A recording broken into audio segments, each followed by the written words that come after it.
This woman came with her friend and she got invited to go backstage, get off campus and connect with like one of the main speakers at this event.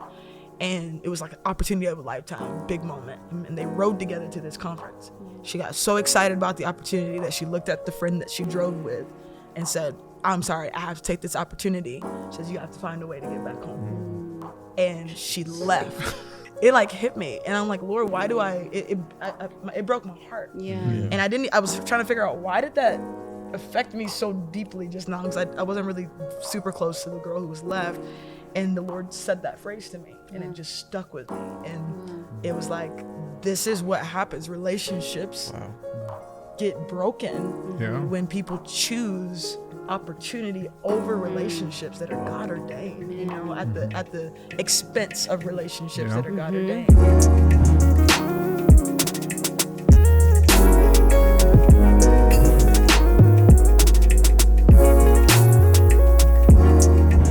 Hello everyone, my name is Zach and you're watching the AXL Podcast. In this season of the podcast, we're diving into our drivers. So we gathered a few people from our community to see how they're applying these drivers in their everyday life. So let's jump in.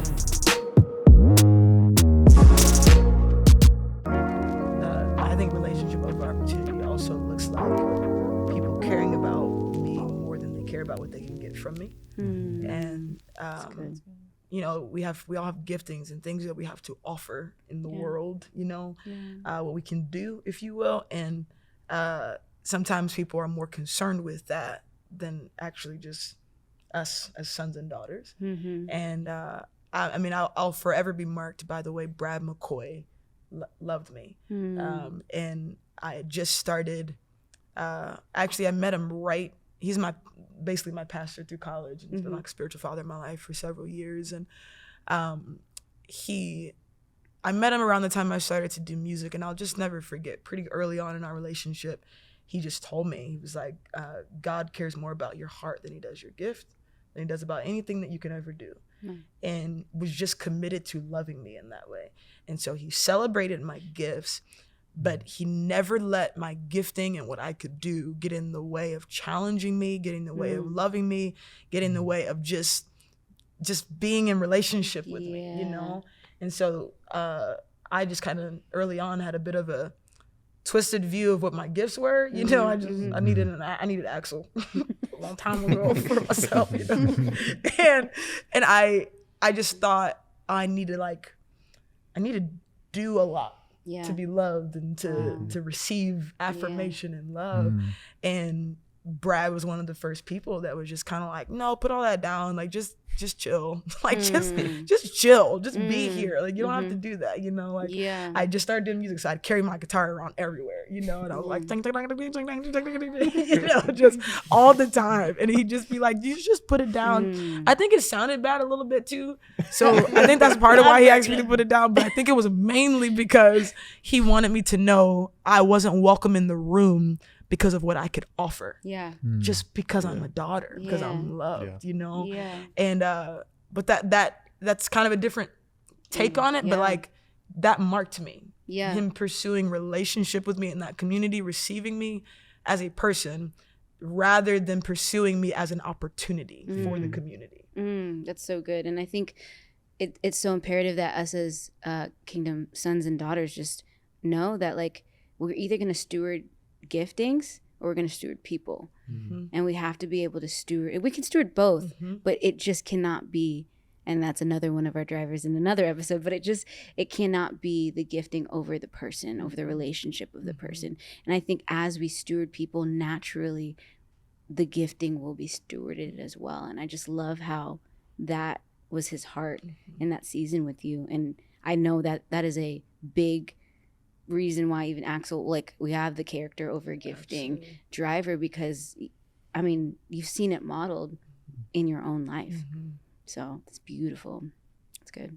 One of the things that I've seen in my life is that relationship breeds opportunity, which then breeds more relationship. And it's kind of this sort of cycle that happens whenever I graduated from Bible school, and I had my video teacher at the time basically reached out to me, and he was like, hey, the Bible school needs a video editor. I know you don't know what you're doing, but you seem like you could, sort of thing. And at the time, I'd moved back to San Antonio, and I was acting youth pastor at a church, and I was burnt out. And the idea of going back to Bible school and getting to be around some of these people that saw something in me was awesome. And so I went back, and with that same guy ended up becoming like one of my mentors at the time. He had his own business, and we would go to breakfast. I think good friends go to breakfast together, like Jesus and Peter. And that relationship was so good for me. He taught me like so much in that time, in that season that I got to spend with him.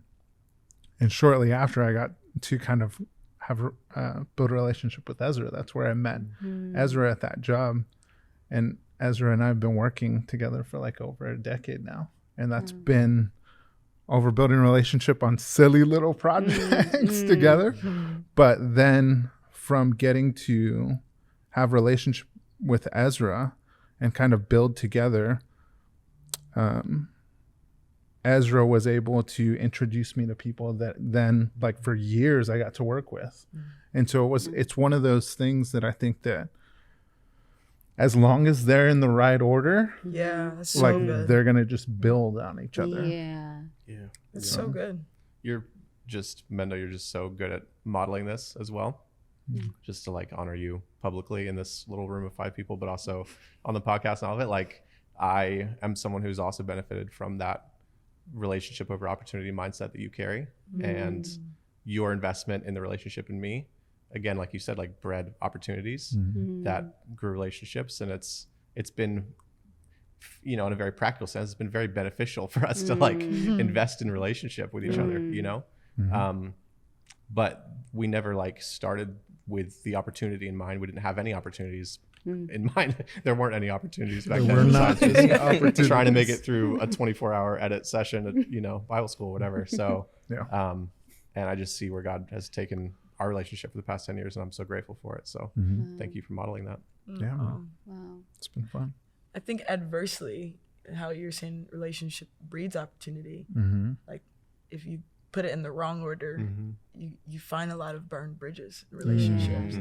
And I think it's one of the reasons potentially why we see a lot of isolation and loneliness in the creative space, is because we've learned, again, like we kind of said it earlier, to just get what we need, like get it, like the hustle, grind, it's a doggy dog world, whoever you gotta beat down to get in the door, do it, you know what I mean? And then you end up burning bridges in relationships that were God ordained.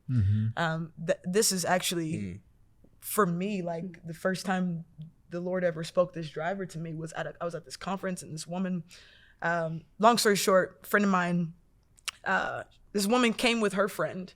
I'm friends with both of them. She came with her friend, and she got invited to go backstage, get off campus and connect with like one of the main speakers at this event. And it was like an opportunity of a lifetime, big moment.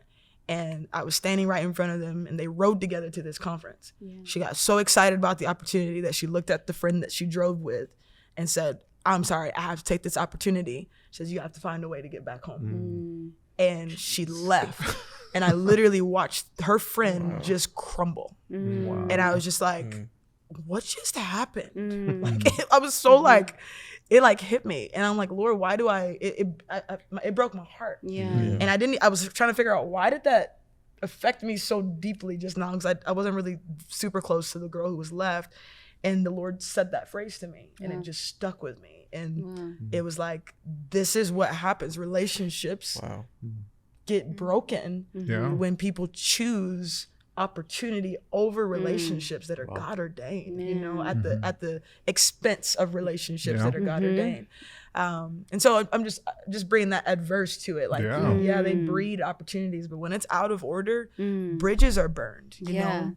And I think why it grieves the Lord's heart so much is because, and I think that you said this, but relationship was not a result of the fall. It was already There before. It was there before it, and even with like before Adam, there was the relationship between the Holy Spirit and Jesus and the Lord, the Father, and then there was Adam, and there was a relation. It was holy. Mm-hmm. It's a holy thing to be in relationship. And so when we burn bridges, essentially we're saying this is no longer holy. Like we're agreeing that relationships are not of the Father or of holy or whatever.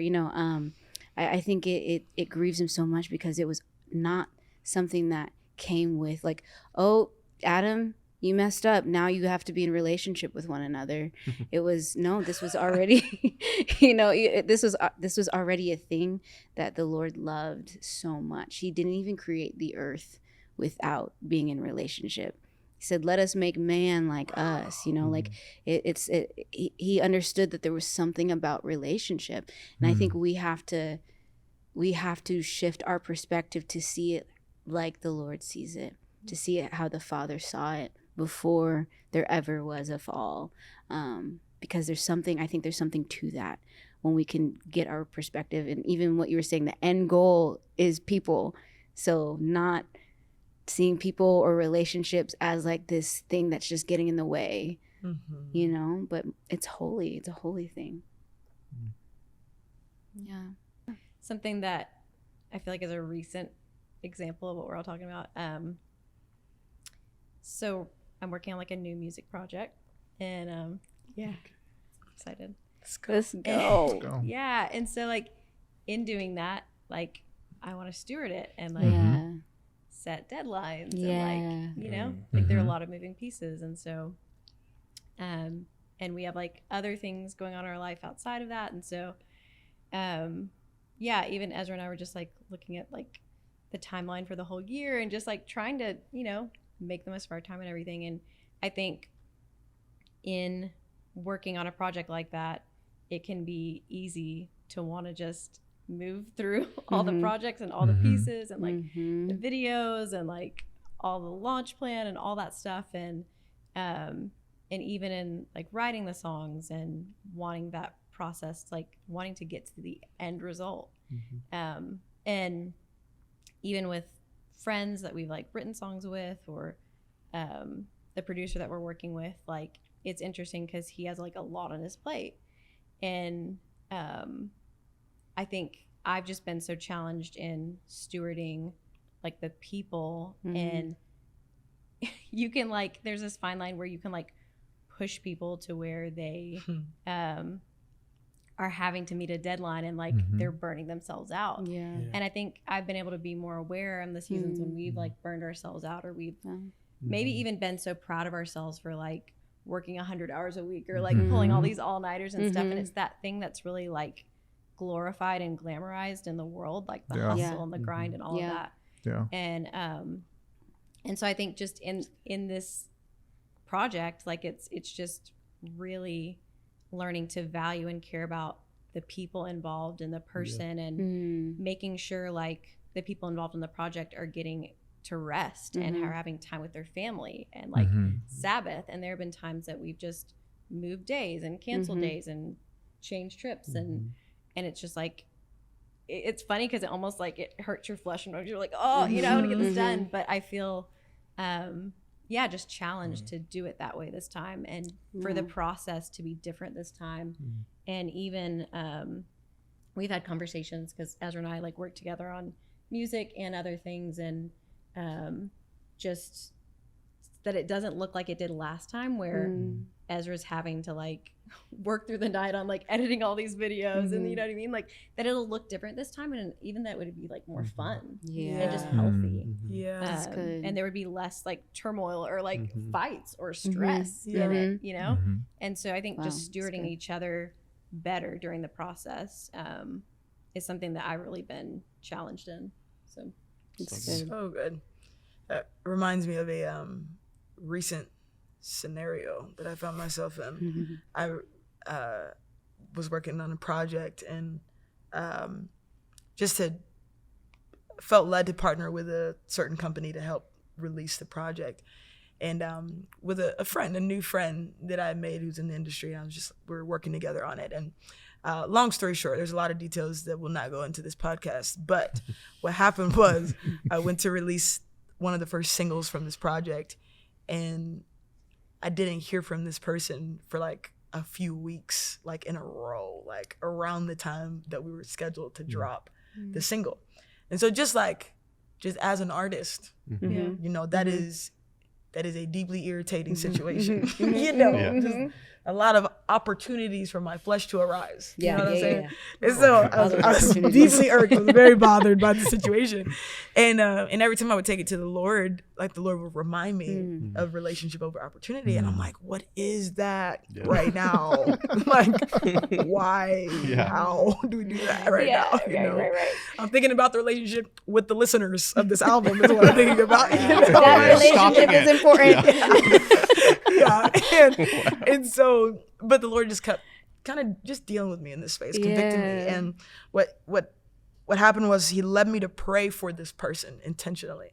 And as I prayed for them, I think there was actually one night where I think it was me and you and your wife, and we just like joined hands and we're like, in the name of Jesus, this project will be released. Like everything fall into place in the name of Jesus, you know. But like Gandalf, Lord of the Rings. You know, and it was crazy. The next day, I got a text message from this person, and he was just super vulnerable and was like, I'm not great, you know. And so we jumped on a phone call, and it was the moment where I had a decision if I was going to respond like an artist working with like a guy on, you know, doing the project, or if I was just going to be a son or daughter talking to a son, talking to a sibling in the faith, and just like, hey, how are you doing? And it was, I had to make a decision. And thankfully by the grace of God, because in my flesh, I was not there, but the Lord helps us, you know, and I just felt this grace to love him in that moment. And we got on the phone. I was like, how are you doing? And it was this beautiful conversation where he was just like super authentic. I was like, I'm not doing good. There's a lot on my plate. I'm a little overwhelmed, and kind of just shared all these things that were happening. And it allowed me to say, hey, we have this driver of relationship over opportunity. And so based off of that driver, our relationship is actually being damaged right now because of the way this project is being stewarded. It's in the way of our relationship. Because I can't fully like be present with you just as a sister because my project's in the way. So why don't we get the project out of the way and let me just love on you and help you and your family and figure out how I can serve you guys. And it was a really hard moment because in the natural, he had all of the things that I felt like I needed for the project to work, for the opportunity to like make it. You know what I mean? And so we put the project to the side, and we had signed a contract. So he actually let me out of the contract, which is wild, so that we could pursue relationship and health for him and his family. And then we began to do that. And God like taught me so much through that scenario and gave me wisdom and how to release the song, and God breathed on it, and it was awesome.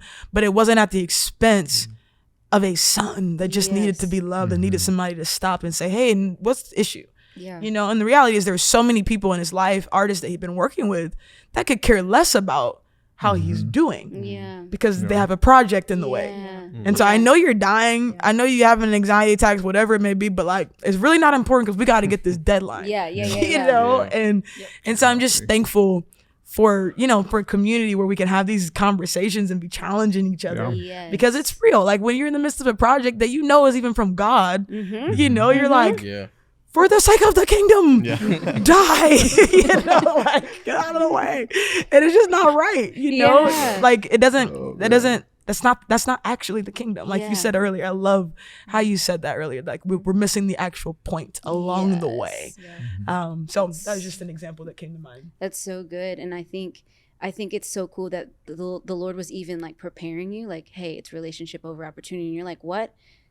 there's actually no connection to make a relationship because he's not even answering his phone right now. But like the Lord was preparing you for this moment. And I think like as we have these conversations, we're all going to probably very soon, if we haven't already and continue the rest of our life, come into a space to where we're challenged to choose the relationship. And I think even more so, not just as creatives, but as sons and daughters, we have to find the Father's heart in every situation and find the relationship, the opportunities for relationship, rather than the opportunities to advance in our kingdom or in our ministry or in our artistry or in our, you know, but like I think it's always looking for moments.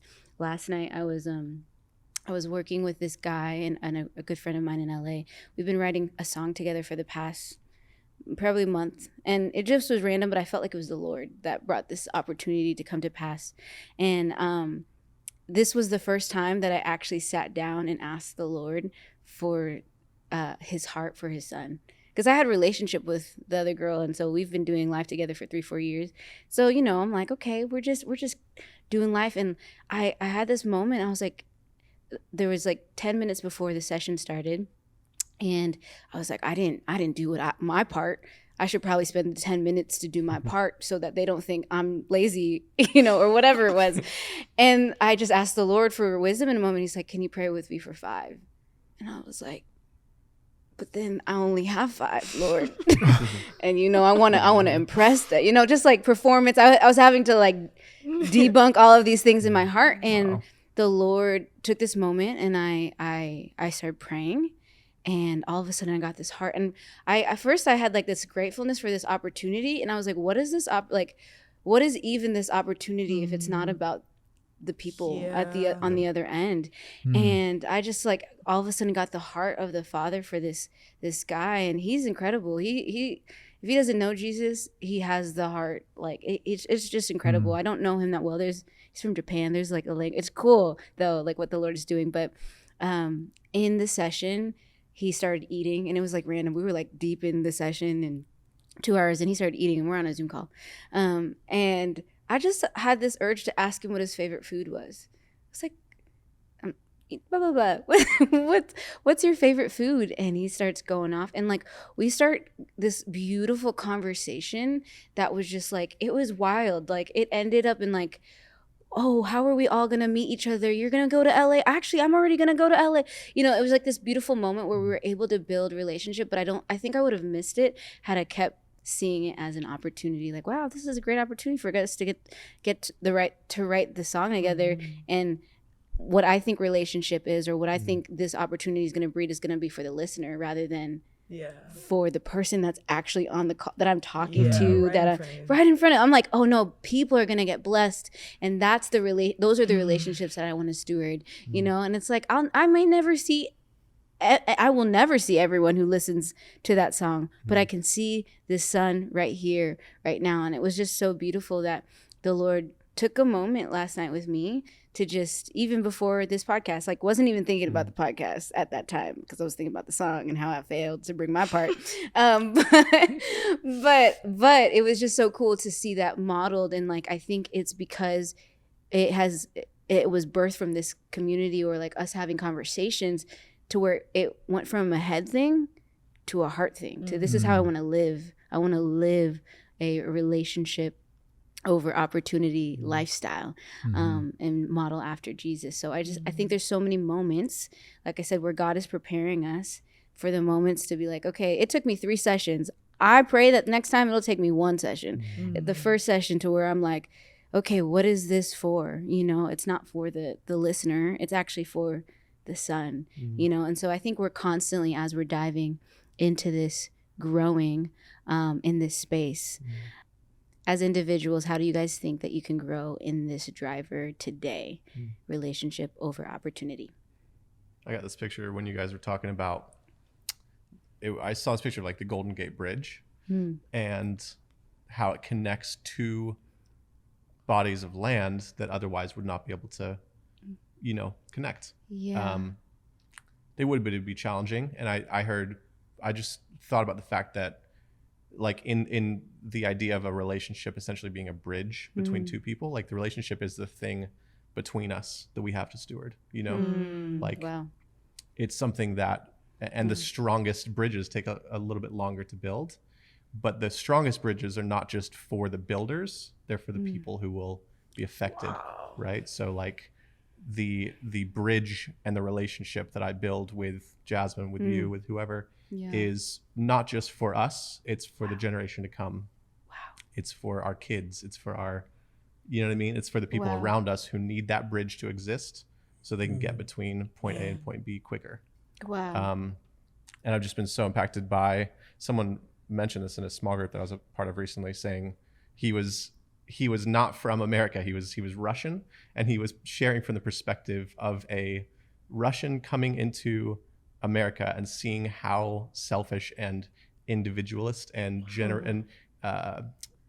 how focused we are on our timeline. And he brought this awareness and this revelation of God being a generational God. He's referenced over and over in the Bible as the God of Abraham, Isaac, and Jacob. He's the God of me. He's the God of my son. He's the God of my grandson, you know, and of my grandfather, and vice versa, and all that. Yeah. And I think that the relationships that we build, if we see them as bridges, that I don't want to just build rope bridges, you know what I mean? I don't want to build these little bridges that one storm comes and it's torn apart. Like I want to build something that will outlast me and will serve the people to come. What you were saying, Ezra, just reminded me of like how I watch you and Pastor Ev and your relationship, and how like you guys have a relationship, but how it ministers to so many people at large by just getting to view it. And like that's what God's heart is. And like obviously eventually, and when you have kids and so on and so forth, but like I just love what you're saying of like relationships aren't even like, and sometimes you can get that way, and that's where like codependency is built, and that's where it's like it's us against the world, and you know like it's like, man, no, it's more than just us. Everything is always going to be more than just us. It is for us and those around us, you know. And so seeing it like that even just puts a different weight on when we're like how we're stewarding relationships. You know, it's like, oh no, I want to forgive, not just because it's good for me and the Father said, but because I know that there's an assignment and there's weight to just us being in relationship with each other, you know. That's good. I love that. I think when you were talking, I thought of the 2 put 10,000 to flight. The idea of like multiplication through relationship. And I think even when we were talking earlier, I was thinking about, it's one of the things I guess that I'm learning is it's not so much what I can do, but who I can do it with, sort of thing. Because I think, and just in my journey right now, I'm a lot less interested in like what the project is for me, for whatever reason. Maybe it's just because I've been doing it for over a decade now, that like the project is a lot less interesting, and it's more so the people that I get to do it with, because that's ongoing, because that's building, you know, versus for me in the filmmaking world, everything is so temporal. Like it's only for a season, and depending on what it is, you know, it could be outdated within a month, sort of thing, or even seasonal with like, you know, the times changing. Whereas, you know, putting, almost like we talked about before, putting it secondary and primarily focusing on those relationships, like it just multiplies what that product could be, I guess. Yeah. So I would say personally, it took me a long time to think of something. I got there. And I would say, because I just got married. You know what I'm saying? I just got married recently. But when I got married, during our wedding, all of our favorite people came. And from, you know, every season of my life for the last couple decades, where people were just there, and it was so beautiful. And it made me just thankful for the relationships that God has formed, but it also made me aware of, in this new season that I'm in marriage, how much I need to reassess my relationships Mm-hmm. and where I'm investing Yeah. relationally. Yeah. Because me and my husband spend a lot of time together Mhm. because we got You learning how to married. do this married situation, and it's awesome. But like, so I need to be more intentional Yeah. about Yeah. other relationships Yeah. and That's make good. sure I have the right relationships in place Yeah. and Yeah. the right priorities in place. And so I try to seasonally do something called relationship inventory, where I just look at people I'm pouring into, my friendships, and people who are pouring into me, and assess all of those relationships and ask God about every one of those categories Yeah. and then steward good. what he says. Yeah. And I haven't done it since I got married.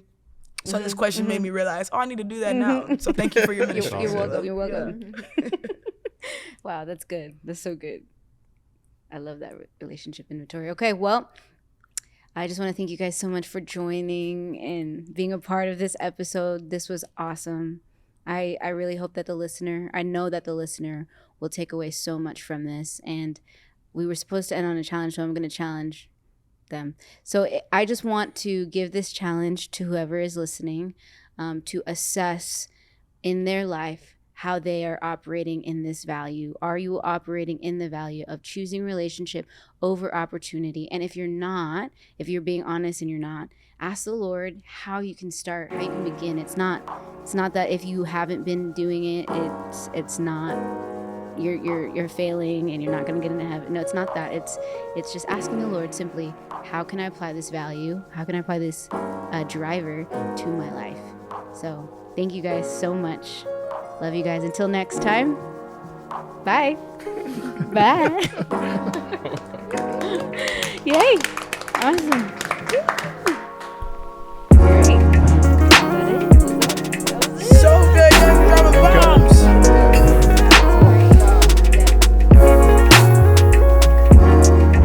Thank you for joining us. We pray that this episode leads to some deep reflection and prayer on how you can apply these drivers to your craft. If you'd like to keep up with what's happening at AXL, follow us on social media at AXL Creative Co. Thanks again for joining us. See you next time. What's up, guys? My name is Angela. My name is Zach. Hey guys, I'm Cheyenne, Hey, what's up? I'm Chris. Thank you so much for watching the AXL Creative Co channel. Before you go, I know that you want to get to that new recipe, but really quick, we want to make sure that you like and subscribe, and also comment below if our videos have resonated with you. You can check out anywhere on this screen for more of our content, more of our videos. We can't wait to see you soon.